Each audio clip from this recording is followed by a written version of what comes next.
finance bill eyo kende ma sirikal tiyogo machiko ipuodho mondo mi ochop kama koro inyalo chokgo pesa mar timo development agenda mar sirikal. Yore nitiere mang'eny ma sirikal nyalo tiyogo mar keto ushuru instead of taxing the hen laying the golden egg. Koro kik waket maino ahinya e taxing jok ma already are being taxed. Instead, owinjo wa explore gimiluongo ni taxing expansion strategies. Bende sirikal owinjo deal gi wastages and corruption and illicit trade matemo kao pesa mawuok out of the national income. Otherwise, ayie gi paro ma jopiny ogolo, mae kaka wadwaro active participation mondo mi jopiny ogo kogno paro mora mora ma affect gi, to giyie ka chikno osekadho bende giyie mondo gichul osuru.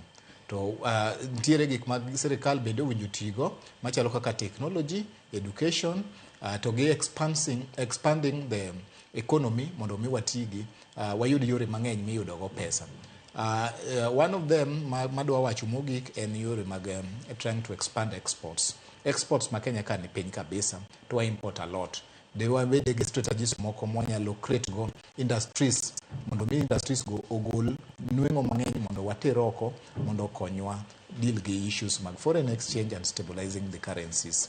Otherwise, I wish jothurwa all the best, kendo I wish ni jowuod bura biro winjo ywakwa mondo gikadh chik lakini gigol gik maricho richo ma jopiny ywak. Erokamano ahinya Erick Odera. Brenda, wachni mogik ka watieko.